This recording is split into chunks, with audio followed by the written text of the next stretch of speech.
And welcome into this crossover edition of the Locked On Florida Panthers podcast and the Locked On Detroit Red Wings podcast, part of the Locked On Podcast Network, where it's your team every day. Thank you for making the Locked On Florida Panthers podcast and Locked On Detroit Red Wings podcast your first listen of the day. For everyone on the Detroit Red Wings feed, let me introduce myself. My name is Armando Velez. I'm from PantherParkway.com, and you can follow me on Twitter at MondoMan12. Follow the show account on Twitter at LO_FLA Panthers.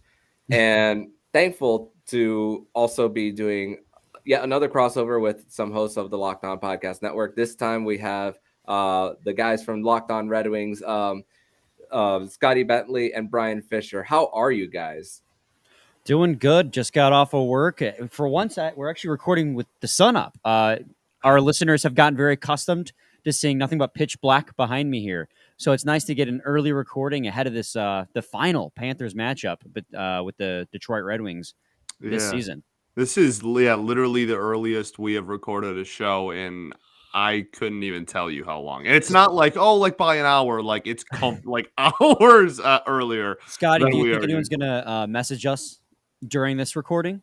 Yeah. That's actually the other thing. The last two shows in a row, someone has added us on Twitter, like specifically adding us on Twitter mid-recording for 2 games in a row. So we'll see if that continues here. But we're throwing a curveball by recording earlier. Yeah. It'd be a little test, but yeah, glad to be here, though. Yeah, my notifications are off when it comes to Twitter. So I never get them.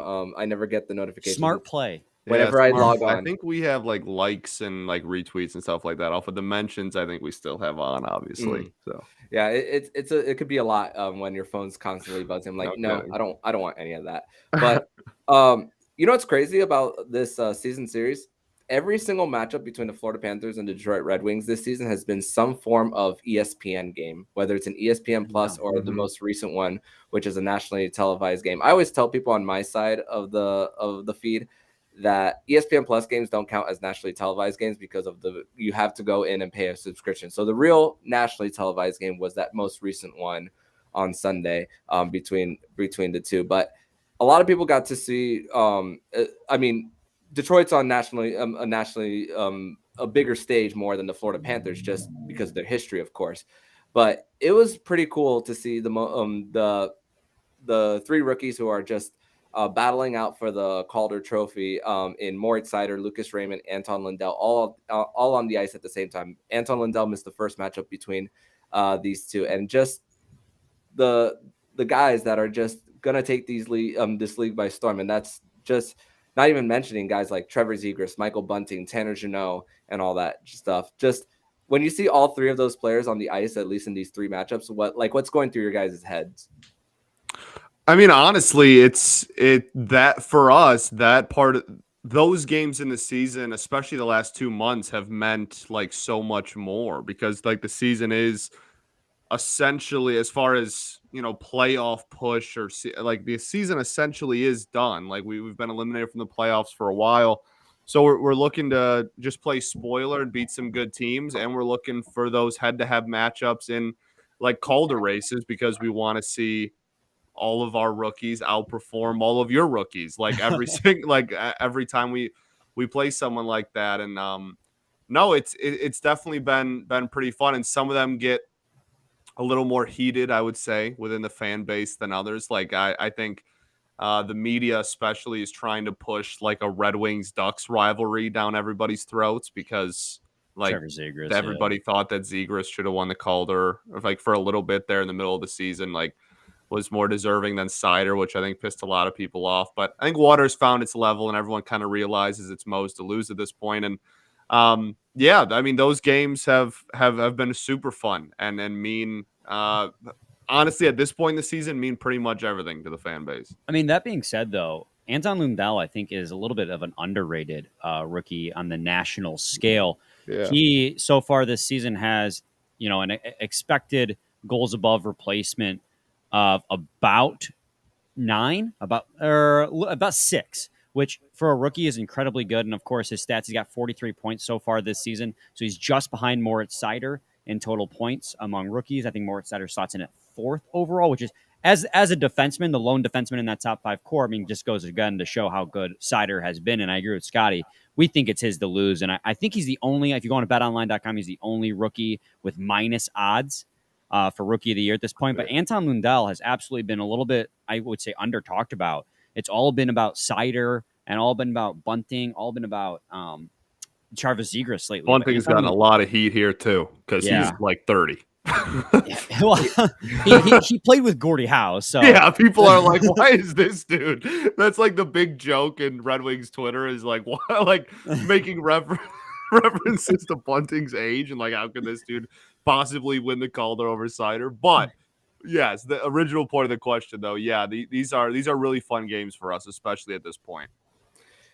Yeah, and a little bit of Anton Lundell. He's missed 15 games this season with injury. So, of course, like I said, he missed the first matchup between the Florida Panthers and the Detroit Red Wings. Going back to October, the first matchup between the Florida Panthers and the Detroit Red Wings was that first game that Andrew Brunette had as head coach. So going into tough circumstances at that time for the Florida Panthers, Anton Lundell scoring 4 goals against the Red Wings this season. So head-to-head, it doesn't – even though Moritz Seider did get beat by Barkov, I tell people it doesn't say the type of player that Moritz Seider is. He still had a great season. I mean, he kind of reminds me of Aaron Ekblad. I mean, Aaron Ekblad is also a Calder Trophy winner from his first season in the NHL as well. So, I mean, just the way he moves the puck as well. I mean, he's leading the Detroit Red Wings in assists as a defenseman as well. So he's definitely contributing. And also with Anton Lundell, if he goes at a 82 game point pace, he's third among rookies in points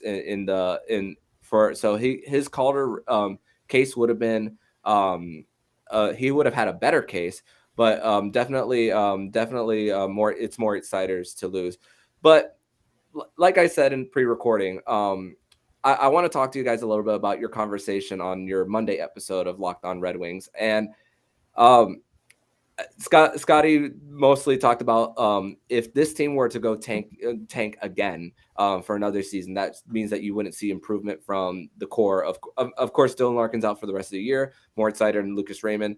But I think when you have Steve Yzerman there and Florida Panthers, when in the Bugner years, they had to consistently play with games in hand, depending on games in hand to win. And they set the NHL record for a team with points that did not make the playoffs with 96 just a few years ago. But back-to-back years, they were picking 12th and 13th. Those 12th and 13th pick were Spencer Knight and Anton Lundell by 2 different GMs. So my point is in all of this is I know Brian was more down on the situation that Detroit was in for the last 2 months. But I'm thinking with a guy like Steve Yzerman, who's been able to take some salary from other teams to get even a mid-round pick and all, multiple second-round picks in the next few years, some third-round picks of draft capital as well. There's Sebastian Koza. I know Scotty was very happy about the Sebastian Koza pick, even though he wanted Wallstat at first. Yeah, but we had a heck of a night that night. Yeah, but I think there's still light at the end of the tunnel, even if the Detroit Red Wings go somewhere between 10 and 15 in the next few years. And who knows who can make that jump? We don't know where the Boston Bruins are going to be in the next few years. I mean, they still got to re-sign Patrice Bergeron as well. So I think there's light at the end of the tunnel for this Detroit Red Wings team.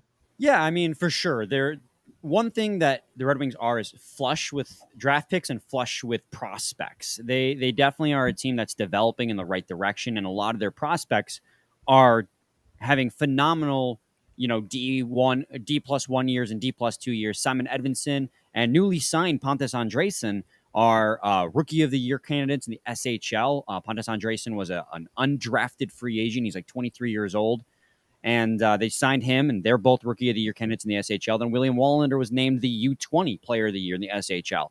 And they're all giant players. They're all huge. And you got Elmer Soderblom, who's absolutely lighting it up for Lunda over there. I mean, Steve Yzerman, 1, he loves Swedish players, evidently. But 2, he loves giant Swedish players because all these guys are over 6 foot. Edvinson's 6'5", and Soderblom's 6'8", something massive like that. The dude should be playing basketball, not hockey. He's massive.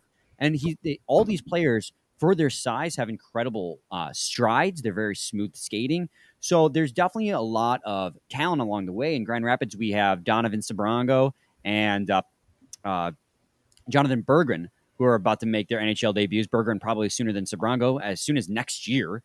So there's definitely a lot of talent coming along the way. My biggest struggle, though, with where this team was at recently was that in the first 2/3 of the season, we had seen such market improvement from everyone on the roster. And they were playing not probably, but were playing well above their ability. They were beating tough teams. I mean, they beat Vegas, they beat Edmonton, they beat Washington. Teams that, Vegas kind of might not make the playoffs, but at the time were considered to be a Stanley Cup favorite. So we thought, at least I had thought, I won't speak for Scotty, but I had thought this team had taken a much bigger step forward this year than they had. In reality, what it had shown was this was the impact that the young rookies were having in winning us games, which isn't a bad problem to have. I mean, the guys who mattered, and we talked about this in yesterday's episode, Scotty, the guys that mattered showed up. And the guys that mattered showed up last night against the Tampa Bay Lightning. Moritz Seider, Lucas Raymond, Jacob Vrana. Without Dylan Larkin, they were able to beat the Lightning 4-3. So it's still a step forward year. I was just down and out because since the All-Star break, the team had been playing so poor comparatively, especially to how well they were playing previous that. Yeah, for sure. And like you said, we had this conversation in depth on Monday, but I think first off, I completely trust Yzerman. We absolutely. could pick, we could have one pick in the 4th round all drafts, and I'd be like, yeah, it's probably like going to be a starter one day. Like I have full faith in that man for wherever we draft. But I think that for me, it's just like looking forward. It's no longer beneficial, given the core that we do have up, to actively try and have the worst record in the NHL. I'm totally at the point now where I'm very confident and comfortable with our pick in that 10 to 15 range. And if that's where we have again next year, that would be, at this point, that's going to be a step forward, because we're probably going to end with 8 or 9. So at that point, that would be another small step forward. And then if you want to take the big leap 2 years down the road, then sure. But I just no longer want to see regression. That's all. And that was consistent from your preseason. When we talked during the preseason about the step forward for this Red Wings team would be not a top 5 pick, a little bit in the right direction. And there's still a possibility that they could even fall into the top 3 as well. So they've been kind of screwed over with the draft lottery a few times. So, but hey, maybe they can finally get out of that 6th pick that they've been in more than once. Right. Yeah. And I have some questions I need to ask you too, Armando, about how those Panthers are doing and how it happened. But first, I got to talk to you, all you guys today, Locked On Panthers and Locked On Red Wings listeners, about Shady Rays. Shady Rays is an independent sunglasses company that gives you the features of $200 sunglasses for a fraction of the price. That means polarized lenses, well-constructed, durable frames, and premium high-end finishes. Also, something you won't find anywhere else is Shady Rays' insane protection program. Shady Rays includes lost and broken protection on every pair. They will send you a brand new pair if you lose them, and no matter what happened. Give them a try. If you don't love them, you'll pay nothing. It's as simple as that. Plus, 10 meals are donated to fight hunger in America when you shop with Shady Rays. Exclusively for our listeners, head to shadyrays.com, use code LOCKEDON to get 50% off 2 or more pairs of polarized sunglasses. That's code LOCKEDON for their best deal of the season. 50% off 2 or more pairs of Shady Rays sunglasses, backed by over 150,000 verified 5-star reviews. I'm all right, one Armando. Of those 5-star reviews, what's up, Scotty? I'm one of those 5-star reviews. Are you? Yeah, shades on, baby. So 150,001 5-star reviews. Well, no, I'm whatever. Are you one of the 100? Are you one of the 100 surveyed for Family Feud? No, I am not. That's never happened to me. Damn. I feel like a joke just went right over my head. That tends to happen here on Locked On Red Wings podcast. Brian doesn't get references to things. I don't get references. Oh, we have a question for you at the end of the show. Don't let me forget. Oh, here we go. All right, Armando. So your Florida Panthers are a team that for many, many years now people have been saying this is the year. This is the year the Panthers, with their young core of all this talent, is finally gonna show their stuff and make a run to the playoffs. Every year I go, doubt it, because every year they wouldn't do it. This year, they finally did it. You guys are not just a playoff team. You guys have been, the Florida Panthers have been an elite team in the NHL. I think you guys are first in the Atlantic Division right now, which is just insane.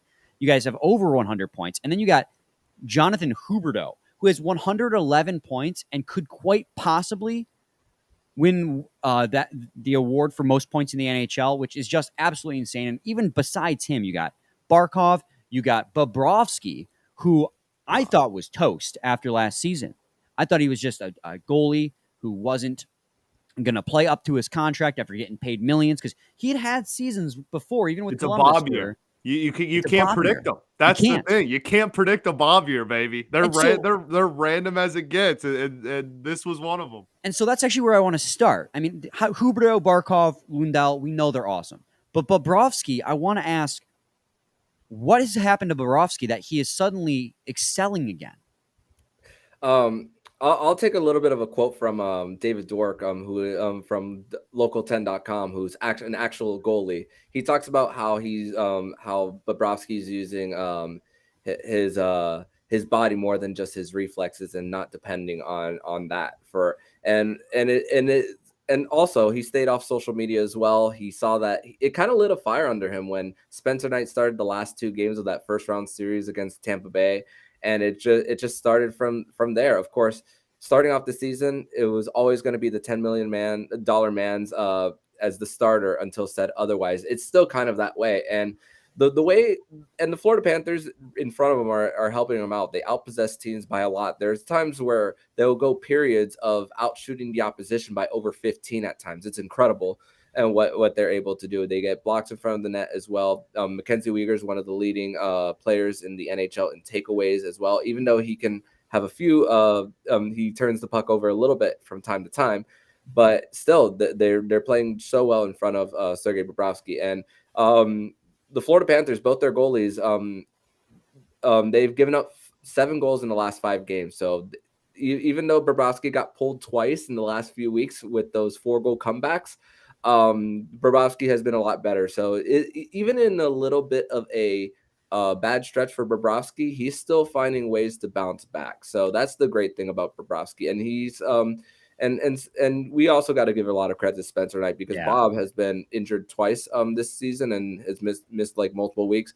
One of them was in early November. Knight struggled actually in that first go round. Second go round, it was a fluke injury where Bobrovsky takes a puck to the face while sitting on the bench in LA while Spencer Knight's starting, and misses 16 days. And in between those starts, he still gets 3rd star of the month, going 7-0-0 and 2 shutouts in that month, still after missing 16 days in between that stretch. So Sergei Bobrovsky has just been it's been a great bounce back for him, and it's just like he's the game 1 starter if it starts today. Of course, things can change. His playoff record is not the best, and who knows? I might have to expose myself later in the playoffs or not, because one of our preseason predictions for Locked On, I said that Spencer Knight would be the full-time starter by season's end. So I honestly hope that I get old takes exposed. I hope so. It's usually a good thing when that happens when you're a playoff team. Yeah, absolutely. Yeah, I would say so. I first off, I love Bob. I talk about Bob all the time. I'm a big Bob guy. So I'm glad to see him doing well. But I think one of the things that our fan base is starting to do is look at all of the teams that are coming out of rebuilds, coming out of like successful rebuilds, and are seeing teams that were at the bottom of their divisions for the last several years and are finally starting to go up and up. And Florida a little bit, not like they were terrible, horrible for the last 5 years and then just randomly were good. Like we talked about, they kind of have been ready and waiting for a minute. But as far as like the timeline of your quote unquote rebuild goes, what were the, I guess, biggest things over the last year or so that led you to where you are today as one of the premier teams in the league? Like what what recently in the last year has been the biggest things to lead you to here? I actually want to rewind back a little bit more before that. Sure. 2016, when they made the playoffs against the New York Islanders, they had an NHL legend by the name of Jaromir Jagr on their roster. My favorite non-Red Wing of all time. Yeah, Jaromir so once Jaromir Jagr left the Florida Panthers, the core of this team had to like learn how to figure out things on their own, and it was tough between the Bugner years. And then, and of course, the GM at the time, Dale Talon, and Dale Talon was pretty good at drafting. But as far as contract structure and giving a long-term extension to Mike Matheson, giving Keith Yandel a no movement clause on a 7-year deal, so that kind of bit the Florida Panthers in the ass a little bit. Of course, the jury's still out on Bobrovsky with that $10 million cap hit with the no movement clause from Dale Talon, but it was just about not only drafting the core, because when you have 3 top 3 picks in a 4-year span in early 2010s, of course, getting Barkov, Huberdeau, and Ekblad, it's going to be easier to land those picks, of course, for sure. But it's about surrounding them with the talent around them, and that's just really where Bill Zito comes into play. And he's only his 2nd year in the helm. Many argued that he could have gotten the GM of the year last year, but it eventually went to Lou Lamoriello, which is an award that's voted for later into the playoffs. So that maybe might influence a little bit of voting for voters. But just 2 years ago, from the Stanley Cup bubble that they made to face the New York Islanders, more than half of the roster is not there anymore. So it really was about implementing some of the pieces around them, getting a Patrick Hornquist, getting a Sam Reinhart, getting a Joe Thornton, even though he doesn't play every single game, getting a Sam Bennett from last year's deadline, and of course,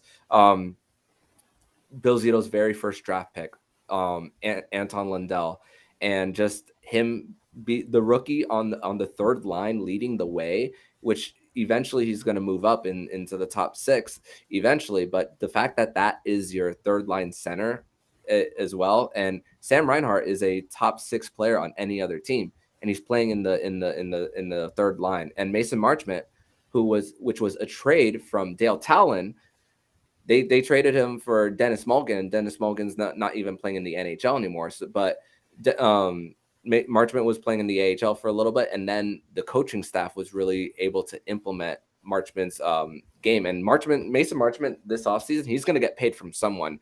It's likely not going to be the Panthers. So they're going to lose him next offseason, just like they did Chris Drieger this offseason. So just finding a way to implement some of those guys. And like I said, I mentioned Patrick Hornquist earlier. He's playing on the 4th line too. So the fact that you have an experienced Stanley Cup champion playing on the 4th line, and chances are Joe Thornton's probably they're probably preserving Joe Thornton for those later rounds into the playoffs, so that he can make an impact as well. So I do have another question though too, because I think it is pertinent to bring up the coaching situation that's going on with the Panthers. Yes. Obviously, Joel Quenneville resigned early in the season as part of the fallout from the Chicago Blackhawks scandal. And Brunette took over. What's his first name? Andrew Brunette took over for the Florida Panthers. And I think a lot of people were worried about the Florida Panthers after, what the hot start they had gotten off to, if they could maintain that under new leadership. But Andrew Brunette has taken that hot start and honestly excelled past it throughout the rest of the season. I want to know where you're at on Andrew Brunette as head coach for the Florida Panthers. I'm not in a rush to take the interim tag off. A lot of people on Panthers Twitter are just ready to do it right now, but it doesn't have to happen right now. That's the thing. They're focused on the playoffs. They're focused on trying to make an extended run and possibly make the Stanley Cup final, maybe even win it. So it doesn't have to happen right this second. It doesn't even have to happen after round 2 if they make it past round 2. So it's an off-season thing for the Panthers, and if they see progress and win multiple rounds, it's going to happen. So it's not something that I really think about too much. I mean, he was dealt a great hand. Let's put a little bit of context there. He was dealt a really good hand in a good situation, and it was a bummer losing Coach Q, but it was something that had to happen based on the situation. And Andrew Brunette, since taking over, 48-15-6 as the head coach. So pretty good record for Andrew Burnett as a coach, and he had some growing pains early. I mean, they went a few months without with only winning one road game in the month of November or December. I forget which month. They only had one road win on a 3-game trip. It was like St. Louis, Arizona, and Colorado in that, and of course the one win in that was the Arizona game. But they were struggling on the road for quite a while, and then all of a sudden now, and when they were struggling on the road and only had 3 losses at home in the first 4 months of the season, it was tied. It was kind of tied with Carolina. But now, since they started playing better on the road, now we're starting to see that separation. Right now, they're on an 11-game winning streak, and they're 2 games away. They're 2 games away from breaking their franchise record winning streak, which they set back in 2016. That winning streak at the time was they were in the middle of the pack in the standings, and that was what was needed to win the division. Now, this time around, you're not focused on other teams and worrying about other teams losing. So even though the Florida Panthers can clinch a playoff, the number 1 seed as early as Thursday with a regulation win and a loss of any kind by Toronto, they're still in a very great position. They and being in full control of their destiny is and not having to worry about scores around the league. It's a great feeling. Great place to be. Yeah. But we're going to continue on to the next segment, talk about a little bit of futures. And of course, the guys said they had a question for me. But first, we're going to tell you all about BetOnline. And BetOnline.net is your number 1 source for all your sports betting stats and info. Find all the latest sports development, league reviews, and news, including this year's basketball playoffs and start of the Major League Baseball season. BetOnline is your continued source for all your sports wagering information, from live betting to playoffs, esports, and more. Head to the website today or use your mobile device to learn more about the trends in action. BetOnline. BetOnline. When the game starts. BetOnline. So one question I do have to ask you guys a little about futures about this Detroit Red Wings team. What's the status of Jeff Blashill as far as coming into this offseason and beyond? Woo! You're uncorking a box. Yeah, there, you're poking Armando. a bear on that one, bro. Yeah. Scotty, I'll lead this one off, and then we're not sure. Since the All-Star break, this team has played absolutely abhorrent. Before that, we were like, yeah, let them hang around another year. They were playing 500 hockey until mid-February, a huge step up. But this stretch since post All-Star break has been so bad, consistently losing by 5 goals. You're giving up 5 goals or more. Goals against per game is worse than it was the year they intentionally tanked to try and get Lafreniere. And all of that underneath Jeff Blashill, while he's got a Calder, most likely to be a Calder champion, and then another Calder, I wouldn't say favorite, but in the mix there with Lucas Raymond. Dylan Larkin, before he got injured, having on pace to have the best year of his career. Same with Tyler Bertuzzi, who set a new career best. So he has a bunch of players who were excelling this year. And then since the All-Star break, but despite those players individually excelling, the team took a downturn for the worst. Our tunes kind of changed on Blashill to the point where we were even saying, let him play out the rest of the year and then can him. Like we didn't care that we were still in a rebuild, because it can't be healthy for the player's development to be giving up 5 goals a game every single game. I think since that bit of a knee-jerk reaction has settled down, I'm still in a little bit of a mix, because I recognize we're still in a rebuild. So possibly having Jeff Blashill one more year, because I know that Steve Yzerman probably wants to be in the mix for Shane Wright next year as well, isn't the worst thing in the world. It all depends on... Here's the thing is, we trust Steve Yzerman. And Scotty said it earlier. So if Steve Yzerman wants to try for Shane Wright next year, and that's the reason why he signed Blashill to a 2-year extension at the start of this season, then so be it. That is the situation we're in. It's not favorable to Scotty and I what we want to happen, or at least myself.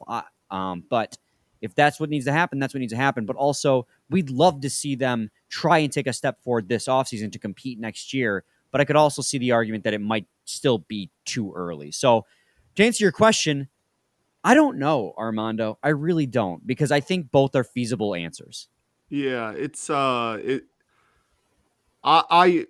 I'd argue it is the biggest story of the offseason for this team. Bigger than the draft, bigger than what they do in free agency. I think Jeff Blashill's future within its own fan base, within our fan base, is the biggest story of the team. And honestly, I think if Jeff Blashill is behind the bench on opening night this fall, you're going to have some really upset people at this point. It's not, he doesn't have too many fans left. And I think this post All-Star break scuffle was kind of the last straw for a lot of people. It was the straw for me for the most Yeah, part. and I think he's only got a year left after he finishes out this season, right? And I personally, I think we should let him finish out these next 5 games and then send him packing. That's been my stance for a while. But it is certainly a controversial and very hot button issue within the fan base, and it'll be really interesting to see the game plan going forward, because at some point you're doing A disservice. to the rookies that are trying to develop by implementing a system that in the middle of the season just randomly started giving up 5 goals, 6 goals a night and maintained that throughout the entire second half. Well, and see, that's also, people love to say it's been 6 years since the Red Wings made the playoffs, and Jeff Blashill's been behind the bench all 6 years. And I think that's unfair because, this team was built to fail those years intentionally because we were tearing down for a rebuild. So that's why I've been patient with Jeff Blashill, because I wanted to see what he could do with talent. And that's why I say the first, up until the All-Star break when they were a 500 hockey team, I was like, this is what he can do with talent. I mean, they're playing so well. But then the second half of the All-Star break happens, or after the All-Star break rather happens, and you realize actually it wasn't Jeff Blashill's doing that this team was playing so well. It was Moritz Seider, Alex Nedeljkovic, and Lucas Raymond, along with Dylan Larkin and Tyler Bertuzzi. 5 players on this team were literally winning you every single game. If you look at your expected goals for percentage, your expected goals above replacement, those 5 players are the guys who were winning you games. And there were 4 or 5 overtime winners from Moritz Seider, Lucas Raymond, and Dylan Larkin alone. I mean, they were literally winning us games because they were so hot. So I feel like this stretch since the All-Star break is the first real litmus test we have had of Jeff Blashill's tenure, what he's going to do with talent, because they've consistently been giving up 5-6 goals a game. Yeah, and I think about when he's been there for all the years, and even though he was set up to fail from the start, sometimes players just need a new voice in the room as well. Agreed. And I also think about this. Sometimes the second year of a player's career is sometimes more important than that first, taking that jump. And you have 2 very important players of that core. We know who Dylan Larkin is at this point in his career by now, leading the team in goals. But what about Lucas Raymond, Moritz Seider? Are you gonna keep around the guy that you aren't very confident that he will be passed next year? Or is it that time to implement that so that they can take even a bigger sophomore slump than you expected them to be? And after this kind of a season that those 2 had. So those are the 2 points that really got to consider. And when you think about it, you think more on the side of they should let him go. So that's really kind of like how I think it. Like, think about the core. What's going to be, like you said it best, injustice to this core. Yeah, I think that's the biggest thing for a lot of people, and that's the biggest thing for me too. I can't imagine that as a defenseman, it is good for Moritz Seider's development to be on a team that is giving up 5 a night. I can't fathom that that's the best thing we can do for the kid, and is going to help him the most going forward. So, yeah, Scotty, you want to ask him the question here, buddy? Yeah. Okay. I actually have a lot of faith in this one because he knows ball. All right. I don't know if that I applies. were to ask you a riddle, and this riddle was a guy rides in on a horse to a town. Oh, so you know it already. Okay, thank you. Didn't even have to finish it. Thank you. The horse's name is Friday, right? Thank you. Yes, so when did you hear of this riddle? Literally said 2 words, Brian. But I heard it like 5 years ago, but I also heard it with John Chick of Locked On New York Rangers as well. When you said that one. See, I mean, we spoiled it in our own social media platform. Yeah, I mean, I don't care. I win. So I got one, maybe two for you. okay. Oh, we're getting riddles. This is a change of pace. Let's go. Brian's not going to know A anything. plane crashes right in the middle of the U.S. and Canadian border. Everyone dies on that crash. Well, excuse me. You don't bury survivors. Where do you? Yeah. Damn it, you got it. I had no idea where that was going. So yeah, and people are like stumped. And it's like, wait, you don't bury survivors. Don't And here's one more. A rooster lays an egg on top of a house, and it's on the very tippy top of the house. Which way does the egg roll? Roosters don't lay eggs. Head. There you go. You got it, Brian. What did you say? Roosters don't lay eggs. Oh, nice, dude. Hell yeah. Yeah. Brian did get one. I'm proud of you. Yeah. F you, Scotty. Brian won. Scotty nothing. So. Oh, I got the survivors one. Wait a minute. Sorry, two. My bad. No. You already said Yeah, zero. yeah. I You can't get take that two back. actually because because he got mine and that gives me a point. So this is like the Armando Galarraga perfect game. You can't after review change it. You already said zero. He's got zero. So, it's funny.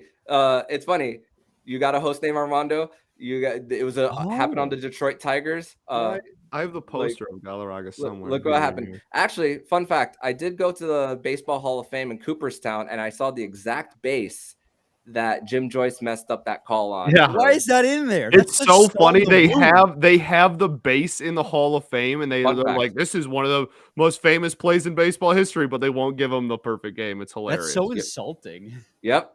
It's in Cooperstown, somewhere in there. I went there back in like 2011. So yeah, so that's a fun fact about the Baseball Hall of Fame. So even though come on, Barry Bonds should be in, Roger Clemens should be in. Let's be honest. Speak on it. Yeah. But of course, baseball writers are going to baseball writers. But guys, what the hell to die on? Guys, this has been fun. Doing this crossover with you guys, of course, doing this with Brian the first time and the second time with Scotty. But for my listeners, tell them where they can find you and your work online. I'm on Twitter at Brian Fisher 971. The podcast is at LO_Red Wings. And I just follow me to see me post about Red Wings hockey. That's what I do. I'm obviously the Red Wings show is that one, and then my Twitter is at Bentley Scotty, and mine is I honestly all of my hockey takes are on our show's Twitter, and then my personal one is mostly baseball. So if you're a baseball fan, that's my personal is a lot of that. Scotty is also host over at Locked On Tigers. As I said. That too. You can check out that if you're somehow a Florida Panthers, Detroit Tigers fan. Hit me up. Yeah, and I'm sure a lot of the people listening on the Panthers feed are Marlins fans. I am one myself. They Miguel Cabrera fans. Miguel Cabrera. Almost to 3,000 hits. So it's still weird seeing him in that uniform. I will die on. That's a hill I will die on. My favorite Cabrera moment as a Marlin has got to be when they were trying to intentionally walk him and he hit an in RBI Baltimore? single. Yeah. Yes, it was at Camden Yards. Yep. I think mine is the nobody was there for that game either. Versus Roger Clemens at bat. I think that's my favorite one. Yeah. So great times, for sure. But for everyone on the Red Wings feed, you can follow me on Twitter at MondoMan12. Follow the show account on Twitter at LO_FLA Panthers. You're gonna see a lot of. You probably won't see a lot of Florida Miami Marlins takes until the end of the playoffs, but you'll see not only Florida Panthers takes, but Miami Heat takes on that big playoffs for the guys. Yep, 2 number 1 seeds in South Florida in the Eastern Conference. So yep. It's a great time to be a fan. So, guys, thank you so much, and thank you. Thanks for having us, man. Thanks guys, and hope to do this in the off season.